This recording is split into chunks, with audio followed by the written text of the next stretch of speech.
Kita masuki ibadah ini dengan keyakinan bahwa penolong kita adalah Tuhan yang menciptakan langit dan bumi dan segala isinya, dan yang setia menepati janji keselamatan yang telah dinyatakannya.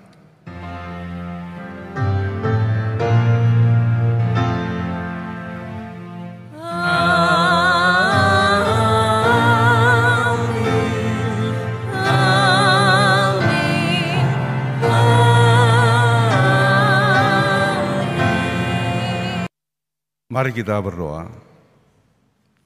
Tuhan, Engkau sungguh hidup. Engkaulah yang menyertai dan memberkati kami sampai saat ini. Kami akan membaca dan merenungkan firman-Mu, sabda Allah yang penuh kekuatan kasih untuk menolong dan memimpin kehidupan kami. Dengan merendahkan hati, kami menyediakan hidup, menyediakan hati dan jiwa kami bagi hadirnya firman-Mu. Di dalam nama Tuhan Yesus. Amin. Pembacaan Injil Yesus Kristus diambil dari Lukas 24 ayatnya yang ke-13 sampai dengan ayatnya yang ke-35. Lukas pasal 24 ayatnya yang ke-13 sampai dengan ayatnya yang ke-35.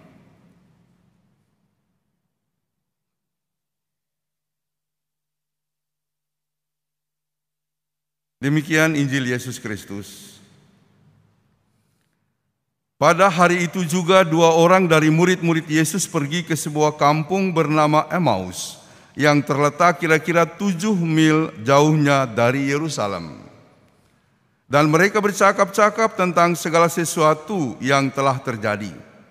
Ketika mereka sedang bercakap-cakap dan bertukar pikiran, datanglah Yesus sendiri mendekati mereka lalu berjalan bersama-sama dengan mereka. Tetapi ada sesuatu yang menghalangi mata mereka sehingga mereka tidak dapat mengenal Dia. Yesus berkata kepada mereka, "Apakah yang kamu percakapkan sementara kamu berjalan?" Maka berhentilah mereka dengan muka muram. Seorang dari mereka, namanya Kleopas, menjawabnya, "Adakah engkau satu-satunya orang asing di Yerusalem yang tidak tahu apa yang terjadi di situ pada hari-hari belakangan ini?" Katanya kepada mereka, "Apakah itu?" Jawab mereka, "Apa yang terjadi dengan Yesus orang Nazaret? Dia adalah seorang nabi yang berkuasa dalam pekerjaan dan perkataan di hadapan Allah dan di depan seluruh bangsa kami. Tetapi imam-imam kepala dan pemimpin-pemimpin kami telah menyerahkan Dia dihukum mati dan mereka telah menyalibkannya. Padahal kami dahulu mengharapkan bahwa Dialah yang datang untuk membebaskan bangsa Israel. Tetapi sementara itu telah lewat 3 hari sejak semuanya itu terjadi. Tetapi beberapa perempuan dari kalangan kami telah mengejutkan kami. Pagi-pagi buta mereka telah pergi ke kubur dan tidak menemukan mayatnya. Lalu mereka datang dengan berita bahwa telah kelihatan kepada mereka malaikat-malaikat yang mengatakan bahwa Ia hidup. Dan beberapa teman kami telah pergi ke kubur itu dan mendapati bahwa memang benar yang dikatakan perempuan-perempuan itu, tetapi Dia tidak mereka lihat. Lalu Ia berkata kepada mereka, "Hai kamu orang bodoh, betapa lambannya hatimu sehingga kamu tidak percaya segala sesuatu yang telah dikatakan para nabi.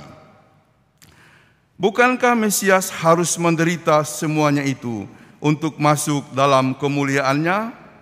Lalu Ia menjelaskan kepada mereka apa yang tertulis tentang Dia dalam seluruh kitab suci, mulai dari kitab-kitab Musa dan segala kitab-kitab Nabi. Mereka mendekati kampung yang mereka tuju, lalu Ia berbuat seolah-olah hendak meneruskan perjalanannya. Tetapi mereka sangat mendesaknya, katanya, "Tinggallah bersama-sama dengan kami, sebab hari telah menjelang malam dan matahari hampir terbenam. Lalu masuklah ia untuk tinggal bersama-sama dengan mereka.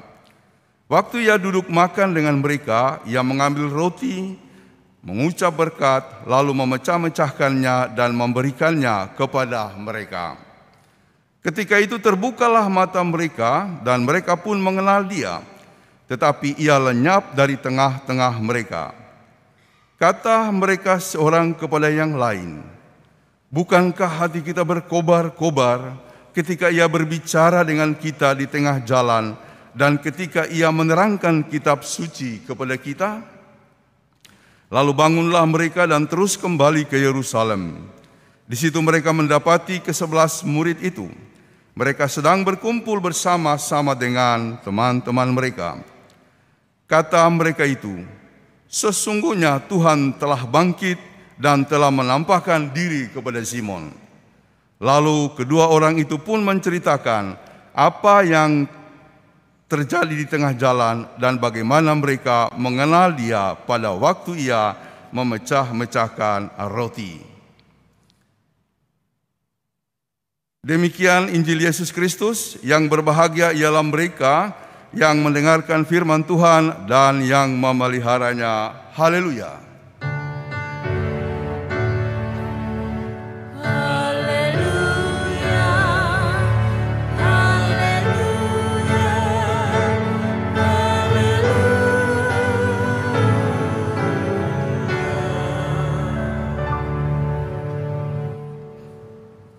Izinkan saya membuka masker ini. Shalom, selamat pagi. Saudara-saudara, dua peristiwa yang selalu membuat saya tetap kokoh dalam pelayanan. Karena ketika saya mengatakan kepada ayah saya untuk studi di sebuah sekolah teologi di Makassar, Sekolah Tinggi Teologi untuk Indonesia bagian timur, ayah saya mengatakan, "Tidak ada uang, nak." Saya agak kecewa dan karena itu ada semacam pemberontakan. Lalu setiap malam saya bergabung dengan kelompok teman-teman saya, mohon maaf ya, kami minum-minum sampai pagi. Begitulah sikap saya. Orang tua cukup mengerti, mereka menganggap saya barangkali kecewa karena tidak mendapatkan biaya untuk kuliah. Beberapa minggu saya begitu, ada suara seolah-olah berbisik begini, "Pinehas, tidak akan ada kebaikan kalau kamu tidak melakukan yang baik." Itu menyentak jiwa saya, lalu saya sadar. Segera saya tinggalkan teman-teman saya, lalu kemudian saya tidur, besok pagi saya bangun, saya pakai pakaian kerja, saya ke sawah. Kalau tidak saya ke sawah, saya ke kebun. Daerah kami masyarakatnya berkebun cengkeh, kalau di sawah ya padi. Saya mengerjakan bagian-bagian yang harus saya kerjakan, membersihkan pematang sawah atau menyiangi rumput yang ada di antara padi-padi yang lagi tumbuh. Kalau tidak saya membersihkan kebun cengkeh kami. Ibu saya kaget, "Loh, kok tiba-tiba dia jadi rajin?" Tapi tidak berani menegur. Lalu saya melakukan itu, dan saudara-saudara, setiap kali saya bekerja baik di sawah ataupun di kebun, saya menatap ke langit dan berkata, "Tuhan, saya ingin kuliah." Saudara-saudara, ini sudah pernah saya ceritakan, mungkin masih ada yang ingat. Lalu pada suatu waktu sekitar 2 mingguan setelah saya menggeluti dunia kerja itu, adik saya datang membawa bekal ke sawah. Saya selalu dibawakan bekal makan siang. Lalu dia berteriak dari jauh, "Kak, tadi ada ibu bule datang ke rumah." Ibu bule, ya, orang asing. Ketika dia mengatakan ibu bule, lalu saya duduk di pematang sawah. Seolah-olah saya mengambil air di ceret lalu menuangkannya di cangkir. Padahal saya berdoa, "Terima kasih Tuhan, hari ini ada jawabanmu." Jadi saya bertindak seperti itu supaya adik saya tidak tahu saya sedang berdoa. Lalu saya menikmati bekal hari itu dan jam 5 saya pulang. Sampai di rumah ibu saya mengatakan, nah tadi Ibu Miss Margaret Kirk ya. Jadi sudah bilang ibu panggil Miss pula ya. Orang kampung kan tidak mengerti begitu ya. Tadi ada Ibu Miss Margaret Kirk ya. Dan yang dimaksud ini adalah tenaga misionaris dari Selandia Baru. Dia ingin mencari kamu dan saya katakan kamu lagi di sawah, lalu kamu ke sana setelah mandi. Saya mandi dan saya berangkat. Jadi saya berjumpa dengan Miss Margaret Kirk itu dan mengatakan organisasi kami sudah memutuskan Anda mendapatkan beasiswa. Sebenarnya bukan Anda. Ada teman saudara yang lebih miskin dan kami sudah ke rumahnya, sangat jauh ya. Mereka berjalan kaki untuk ke rumah ke rumah teman saya itu, namanya Berta Moenggo. Dia juga pendeta di daerah Sulawesi. Tetapi orang tuanya tidak mengizinkan anaknya pergi jauh. Dan karena itu Anda yang kemudian mendapatkan beasiswa. Oh, saya memuji-muji Tuhan. Jadi sampai hari ini selalu saya punya prinsip, tidak mungkin ada kebaikan kalau Anda tidak melakukan hal-hal baik. Jadi saudara-saudara, terus berbuat baik.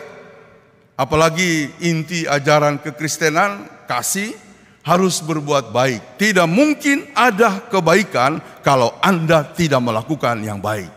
Ya, itu terpatri kuat di dalam diri saya. Yang kedua adalah ketika saya menempuh studi S2 di STT Jakarta, saya bermohon itu 5 kali. Kalau di daerah kita susah sekali untuk pergi studi ya, tapi saya punya keinginan tinggi. Karena itu saya bermohon yang pertama ditolak, bermohon yang kedua ditolak. Karena menurut pimpinan gereja kami, ya kamu masih muda, masih ada yang senior, tunggu saja, sabar saja. Saya menanti tahun berikut saya mengajukan permohonan lagi sama. Sampai yang kelima. Jadi yang kelima saya katakan dalam hati saya, kalau ini pun ditolak, sudahlah, nggak usah S2, cukup S1 saja. Tetapi ketika saya menghadap sinode, lalu kemudian sekretaris umum mengatakan, kamu diizinkan, ini rekomendasi studinya, tapi tanpa beasiswa. Padahal semua yang pergi studi itu selalu ada beasiswanya. Ini tanpa beasiswa. Tapi karena keinginan saya begitu tinggi, makanya saya tetap niat untuk berangkat ke STT Jakarta. Saya persiapkan TOEFL-nya dan lain-lain, saya tembus. Tetapi saya nggak punya uang. Lalu dalam batasan waktu yang diberikan oleh STT, 1 minggu lagi Anda tidak membayar, Anda ditangguhkan. Jadi saya harus pulang kampung. Nah, suatu waktu saya ke STT Jakarta memulangkan buku-buku yang dulu saya pinjam di perpustakaan. Karena saya pikir kalau minggu depan tidak ada sama sekali dananya, saya pulang. Ketika saya mengembalikan buku, lalu kemudian seorang bapak masuk. Nah, dia meminjam buku juga. Melihat saya, dia bertanya, mau ikut tes masuk? Oh, saya bilang enggak, saya sudah diterima. Saya hanya mengembalikan buku. Lalu kemudian saya keluar. Saya merenung di depan perpustakaan STT Jakarta tentang nasib saya. Minggu depan kalau memang sama sekali tidak ada dana, saya harus pulang. Orang tadi keluar dari perpustakaan menghampiri saya. Pak Phineas, boleh tanya bagaimana proses untuk untuk tes? Saudara-saudara, pada waktu itu kami memang sangat kepayahan mengikuti tes di STT Jakarta. Ya, dari daerah kita udah tahu STT Jakarta itu kampus yang berkualitas dan susah masuknya. Saudara-saudara, kami tes dalam hitungan saya di ruangan pada waktu itu 10 orang. Hanya 2 orang yang lolos. Saya satu dengan Pak Pakpahan. Ya, itu pun nyaris gagal. Untung studi mayor kami itu nilainya A, yang lain itu kurang. Jadi kami masih diberi kesempatan. Lalu tes lagi, saya persiapan diri, saya cari senior untuk meminta masukan dan akhirnya saya lolos. Ya, lolos. Ya, mata kuliah yang paling berat pada waktu itu adalah dari Profesor Heskin. Di STT Jakarta dulu ada salah satu profesor yang sangat tegas juga ya. Susah untuk dapat nilai, yaitu Profesor Heskin. Tapi melalui asisten dosen, saya lalu kemudian diskusi tanya dan saya kemudian mempersiapkan diri lolos. Jadi saya dengan Pak Pahan lolos, tapi Pak Pahan putus di tengah jalan.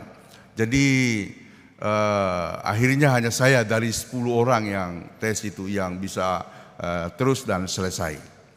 Dia bertanya, bagaimana prosesnya? Saya ceritakan. Saudara-saudara, pengalaman saya mengikuti tes S2, persiapan, buku-buku bahasa Inggris, bahasa Indonesia, semuanya saya lahap. Saya dinasihati oleh para senior, kalau baca buku jangan lompat-lompat, semua dibaca dari awal sampai akhir. Maka itu saya buat ringkasannya, masih ada ringkasannya di rumah. Saya baca bab per bab, saya buat ringkasannya. Maka itu ketika di tes, mengikuti ujian, di bagian manapun ditanya, saya bisa memberikan penjelasan, saya bisa menerangkan. Dan beberapa hal lain lagi mengenai tugas, saya katakan susunlah tugas sesuai jiwa dosen yang memberikan tugas itu. Pak Heskin tipikalnya begini, Pak Jan Aritonang tipikalnya begini, Bapak Lim Kim Yang tipikalnya begini. Jadi semua harus kita jiwai. Dan itulah yang saya pakai, trik itulah yang saya pakai sampai S3 begitu ya. Saudara-saudara, setelah saya menjelaskan, lalu kemudian dia bertanya, Pak Pinehas, masuk S2 biayanya dari mana? Saya tersentak. Saya cerita apa tidak? Tapi akhirnya saya ceritakan. Pak, minggu depan nggak ada dana, saya pulang. Loh, kok bisa begitu? Akhirnya dia bilang begini, kamu susun berapa dananya, berapa kebutuhanmu, lalu nanti kamu pergi ke orang ini, minta ACC dia, sesudah itu nanti hari Sabtu ketemu saya di alamat ini, nanti saya tunggu Anda. Saudara-saudara, itu membuat saya kaget. Lalu kemudian saya tanpa bertanya lagi, saya pergi ke rumah, mengetik kebutuhan biaya, lalu mencari orang yang memberikan ACC. Sabtunya saya menemui dia, jam 6 sudah saya di kantornya, jam 8 kita janjian ketemu. Ternyata dia bekerja di suatu kantor yang memberikan beasiswa kepada orang-orang yang tidak mampu. Yang ingin saya katakan saudara-saudara, Tuhan itu bekerja luar biasa. Dan jangan Anda lupa, tidak ada orang yang tidak mendapatkan pertolongan Tuhan. Jangan Anda lupa. Kita kurang bersyukur karena seringkali kita lupa. Baru saja ulang tahun kita lupa. Baru saja kita naik pangkat kita lupa. Baru saja kita mengalami pertolongan Tuhan atas masalah-masalah yang terjadi, kita lupa. Di mana ingatanmu tentang kasih Tuhan yang besar itu? Keselamatan dalam kekristenan bukan tentang filosofi, bukan tentang suatu hal yang kemudian dinarasikan dari langit. Keselamatan dari Tuhan adalah tentang perbuatan-perbuatannya yang ajaib, yang harus diingat. Karena itu Pemasmur mengatakan, betapa besar perbuatan-perbuatanmu dan ajaib dalam pandanganku ya Tuhan, maka aku bersyukur kepadamu. Jadi tidak ada orang yang tidak mendapatkan pertolongan dari Tuhan. Jadi dua peristiwa itu yang tadi agak panjang lebar saya jelaskan. Kalau saya agak mengalami semacam kelesuan dalam pelayanan, saya merenung, Tuhan, Engkau tolong waktu saya S1. Engkau buka jalan waktu saya S2. Mengapa saya harus begini? Saya bangkit lagi. Hari ini saudara-saudara, tema khotbah kita adalah memaknai ingatan, menghayati kebangkitan. Dikisahkan tadi ada 2 orang murid Yesus. Tentu di luar yang 12 orang. Kemudian tinggal menjadi 11 karena Yudas bunuh diri. Kleopas dan temannya itu adalah murid-murid berikutnya yang mengikuti Yesus. Yang utama itu 12. Nah, mereka lagi berjalan ke Emmaus, itu jaraknya kira-kira 7 mil dari Yerusalem. Dalam perjalanan itu, lalu kemudian mereka bercerita tentang apa yang terjadi kemarin. Lalu perasaan mereka tetap muram. Ya, mereka masih sangat bersedih kehilangan seorang guru yang mereka sangat harapkan dengan segala kemampuannya dan kuasanya menyembuhkan orang sakit, membangkitkan orang mati, mencelikan mata yang buta, membuat orang bisu berbicara, lalu kemudian yang sakit mengalami kepulihan. Kemudian mereka menceritakan episode yang menggetarkan, yaitu kematiannya. Lalu Yesus menyertai mereka, tetapi mata hati dan iman mereka terhalang untuk mengenalnya. Yesus bertanya, "Apa yang kamu percakapkan di jalan?" Lalu mereka mengingat bagian-bagian yang kemudian mereka percakapkan di jalan tadi tentang Yesus. Apakah Anda satu-satunya orang di Palestina ini yang tidak tahu tentang kisah kemarin? Oh, apakah itu?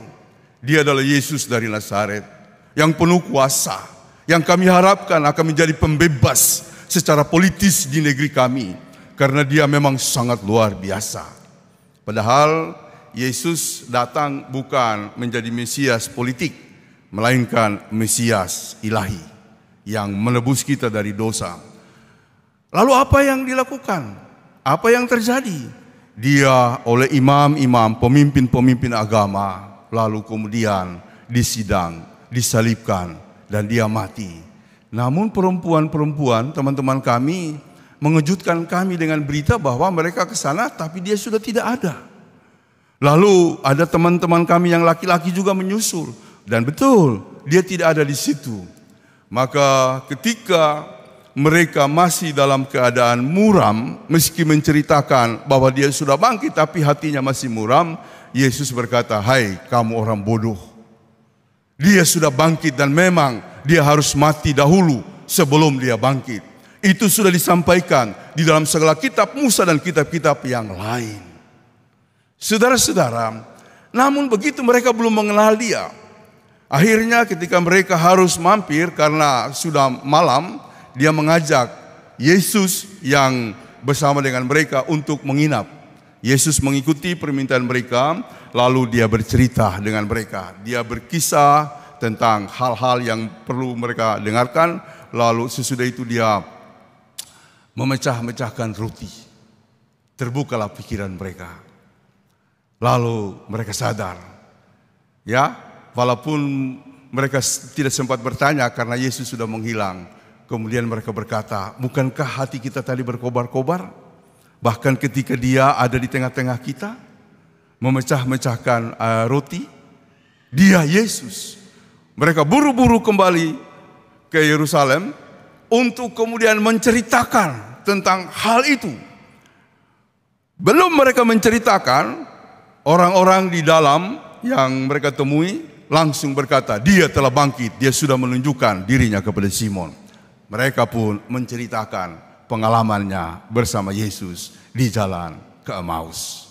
Saudara-saudara yang dikasihi oleh Tuhan Yesus Kristus, ingatan-ingatan tentang Yesus yang berkuasa sampai kepada kebangkitannya plus nanti sampai pada kenaikannya adalah ingatan-ingatan yang kemudian dipelihara oleh gereja sampai hari ini. Dari ingatan-ingatan itulah kemudian terbit apa yang disebut Injil Yesus Kristus, baik yang ditulis oleh para penulis sebagian besar dari murid-murid Yesus, maupun yang ditulis oleh Paulus, maupun penatua-penatua di masa gereja-gereja perdana. Saudara-saudara, mari kita rawat ingatan-ingatan itu. Tanpa kita memaknai dan merawatnya, kita akan kesulitan untuk memahami mengenai Yesus. Apalagi di era modern ini banyak sekali orang yang gundah gulana. Banyak pertanyaan-pertanyaan dari segala penjuru. Baik yang kemudian menafikan keilahian Yesus, maupun juga yang memberikan argumentasi-argumentasi yang sangat mendalam untuk mengatakan tidak mungkin dia bangkit. Itu mengacaukan kita dan juga mengacaukan barangkali anak-anak kita. Saudara-saudara, saya mengajak kita untuk kembali kepada tema hari ini. Mari kita merawat dan memaknai. Karena apa yang ada di dalam Injil itu adalah peristiwa yang harus diimani. Tapi saya akui memang banyak orang yang sedikit gelisah, saudara-saudara. Cuma saya mau mengatakan, jangan gelisah hatimu.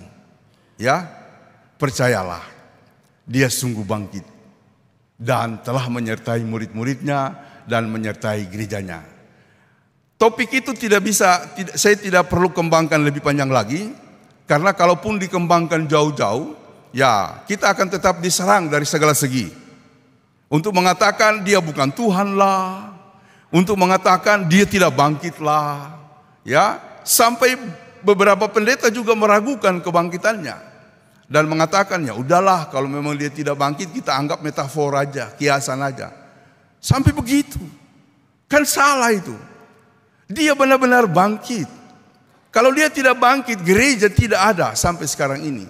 Dan penyertaan Tuhan melalui Roh-Nya yang kudus tetap dirasakan. Sebagiannya melalui pengalaman pribadi saya tadi. Dia datang menjumpai saya dalam keadaan di mana saya kesulitan atau di dalam keadaan saya mengalami jalan buntu. Selanjutnya, saya ingin mengembangkan ingatan-ingatan kita tentang kita gereja sebagai tubuh Kristus. Dan apa ingatan yang harus kita kembangkan sebagai gereja yang terus melayani sampai hari ini? Yang pertama, ingatlah, kita ini tubuh Kristus. Dan sebagai tubuh Kristus kita harus mengerjakan seluruh gerak-gerik pelayanan Yesus yang telah dia tunjukkan atau yang telah dia embankan sebagai amanatnya untuk kita teruskan sampai ke ujung bumi. Apa tugas itu? Yakni misi Kristen. Dan misi Kristen untuk melaksanakan pemberitaan Injil baik lewat perkataan maupun lewat perbuatan, intinya adalah Tuhan mengasihi saudara. Tuhan mengasihi kita. Itu inti dari seluruh gerakan pelayanan kita. Bahkan dari seluruh upaya kita untuk meneruskan pekabaran Injil lewat kata dan perbuatan. Karena Tuhan mengasihiku. Saudara-saudara, seorang penulis buku bernama David Seng, dia pernah mengunjungi Bunda Teresa. Masih kenal ya Bunda Teresa di Kalkuta. Nah, dia pergi pada waktu itu bersama seorang kawan namanya Peter dari Yugoslavia. Ibunda Teresa juga dari Yugoslavia.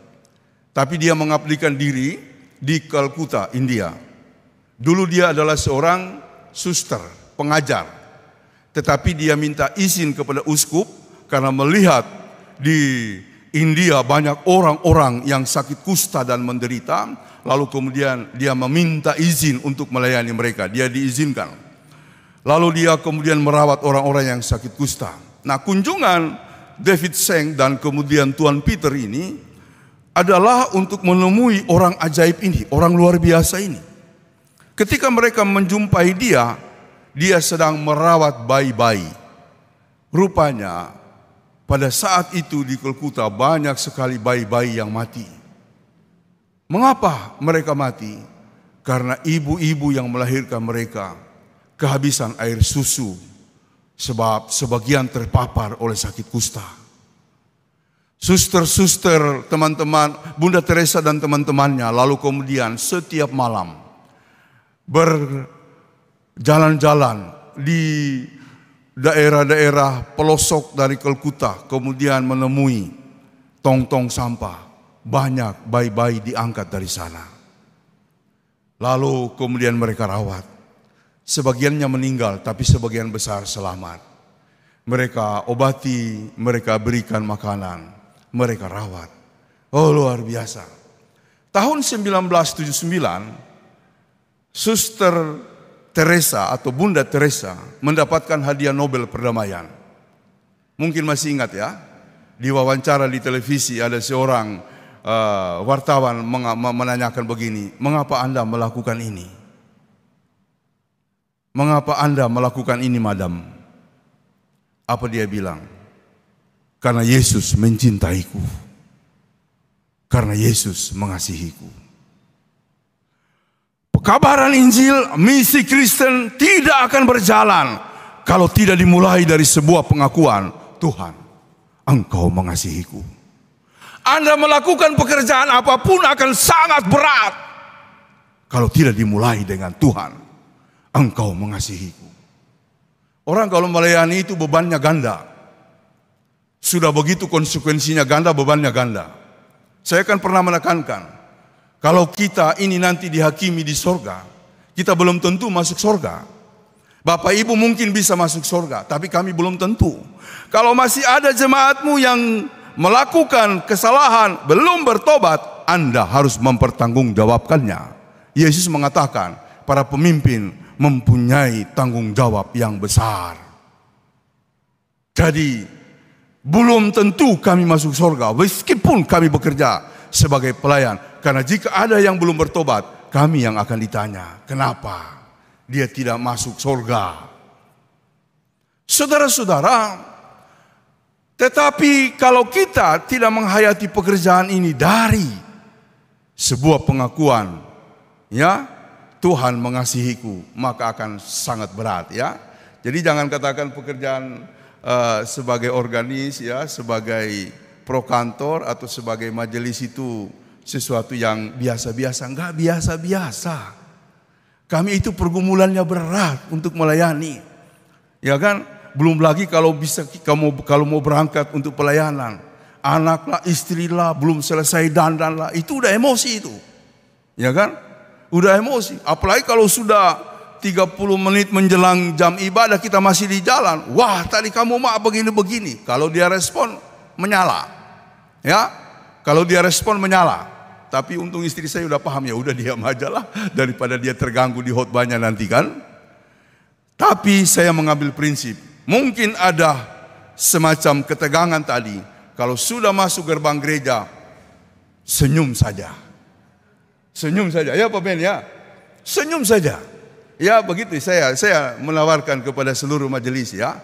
Meski kita barangkali berantem gara-gara setrikaan nggak rapi, baju nggak siap, kalau sudah masuk di pekarangan gereja, senyum saja, ya kan? Selesai semuanya, ya. Sesudah makan baru kita pergi makan soto begitu, ya. Ya harus begitulah, saudara-saudara. Jadi pelayanan kita harus dimulai dengan pengakuan, Yesus mengasihiku. Tolong diingat. Lalu apa yang mau kita kembangkan? Saya sudah katakan tadi, kita adalah tubuh Kristus. Maka kita harus mengerjakan pekerjaan Kristus. Mulai dari mana, Pak? Mulai dari Yesus berdoa. Kita akan membangun ingatan tentang Yesus yang berdoa. Segala-galanya harus dimulai dengan doa. Banyak orang sekarang melayani, mulai menyepelekan doa. Saudara-saudara, saya terbantu soal ini dari istri saya. Pak, jangan dong. Kadang-kadang karena buru-buru sudah langsung berangkat. Dia bilang, stop dulu Pak. Lalu kemudian mobil kita stop, dia berdoa, Tuhan berkati kami, berkati suami saya, amin. Makanya kalau saya sampai hari ini bisa tegar melayani, salah satunya, bukan memuji ya, salah satunya karena dukungan doa itu. Yang kedua, saudara-saudara, saya ingin paparkan secara singkat beberapa hal yang memang mesti kita ingat. Yang pertama, Yesus berdoa dan gereja harus menjadi komunitas global yang berdoa di mana-mana saja berada. Jadi kalau ada yang berdoa semalam suntuk, biarkanlah, nggak usah dicela. Banyak orang ngapain sih berdoa semalam suntuk? Ikut biar tahu, ya kan? Dulu saya juga begitu, ngapain sih berdoa semalam suntuk? Saya ikut. Oh, banyak hal yang mereka doakan. Tapi sampai subuh, ngantuk kali ya. Ternyata ketika saya ikut, karena mereka menyebutkan pergumulan-pergumulan yang banyak, ternyata saya tidak ngantuk. Banyak hal yang penting rupanya. Dalam doa itu seringkali banyak informasi yang kita tahu. Si A begini, si B begitu. Mereka menderita rupanya. Makanya mereka berdoa semalam suntuk. Jadi kalau ada yang berdoa semalam suntuk, nggak usah dicela. Apalagi kita belum pernah melakukannya. Ya. Tetapi kata Yesus, ada hal yang perlu didoakan dengan puasa juga. Karena waktu murid-murid gagal menyembuhkan orang yang kerasukan setan, lalu mereka bertanya, Guru, mengapa kami gagal? Kata Yesus, karena kamu kurang percaya. Lalu Yesus menambahkan, tapi juga ada hal-hal yang harus dilakukan, bukan cuma berdoa, tapi juga berpuasa. Jadi kalau ada orang berdoa, apalagi semalam suntuk, nggak usah dicela, dukunglah. Ada orang yang berpuasa, termasuk saudara-saudara kita yang muslim, nggak usah dicela, dukunglah. Sudah pernah puasa belum? Kemarin puasa di gereja, ikut nggak? Saya mempraktekkan terus puasa. Kalau muslim 30 hari, kami kemarin 40 hari. Saya ajak, malah saya ingin mengajak ikut. Karena puasa itu nikmat luar biasa hasilnya. Berani dan mampu menahan diri untuk tidak makan satu hari. Lalu kemudian baru kita mencicipi makanan. Mencicipi ya, bukan membalas ya. Karena saya lihat ada orang puasa nggak makan satu hari tapi dia balas benar-benaran. Ya, kita mencicipi.